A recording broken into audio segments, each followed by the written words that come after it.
книге Эдуарда Федоровича Данилова «Степан Васильев. Государственный, общественно-политический и профсоюзный деятель» полностью раскрыта личность Степана Васильева и его роль, вклад в становление и развитие нашей республики, его деятельность на уровне всего Союза СССР.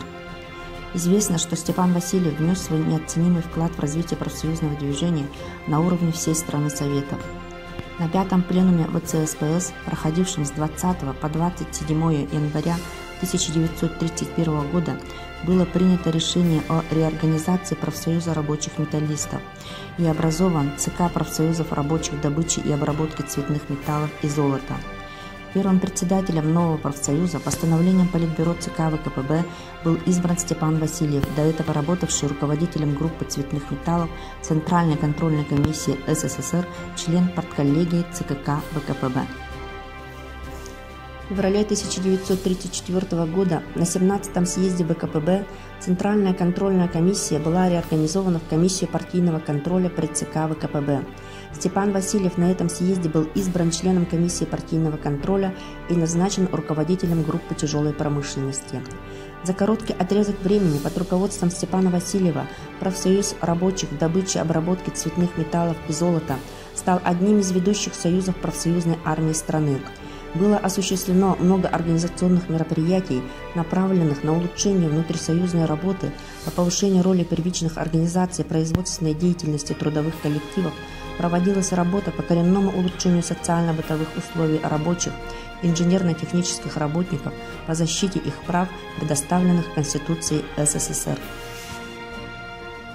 Если к моменту организации Союза рабочих добычи и обработки цветных металлов и золота, это на 1 апреля 1931 года, на предприятиях цветной промышленности работало 170 414 человек, из которых членами профсоюза являлись 136 765, или охват составлял 61,8%, то через 8 месяцев, на 1 декабря 1931 года, по далеко не полным данным, членами профсоюза стали 152 872 человека, или 68,8% всего состава работающих в отрасли.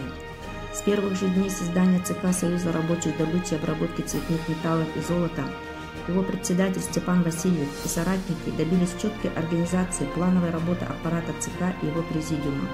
Стал разрабатываться ежеквартальный план работы секретариата и президиума ЦК. Данный план охватывал все стороны деятельности профсоюзных организаций золото-платиновой промышленности. Выполнение каждого пункта утвержденного плана строго контролировалось в течение календарного года. На заседаниях президиума ЦК обсуждались самые животрепещущие проблемы профсоюзной работы и производственной деятельности предприятий золотодобывающей промышленности страны.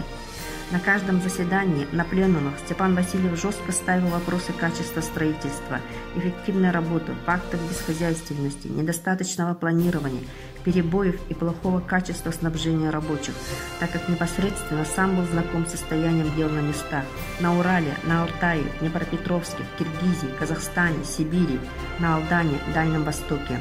Открыто выступал за сохранение кадров, инженерно-технических работников и против применения к ним политической 58 статьи. Все это он делал с присущей ему смелостью, энергией и силой. Считал, что без устранения всех выявленных недостатков нельзя работать, руководить промышленностью и тем более поднимать ее. На каких должностях бы ни работал Степан Васильев, он всегда полностью отдавался своему делу, был верным бойцом партии и народа. И недаром одним из его последних слов были «Я верный сын своего народа, я верный сын своей Родины».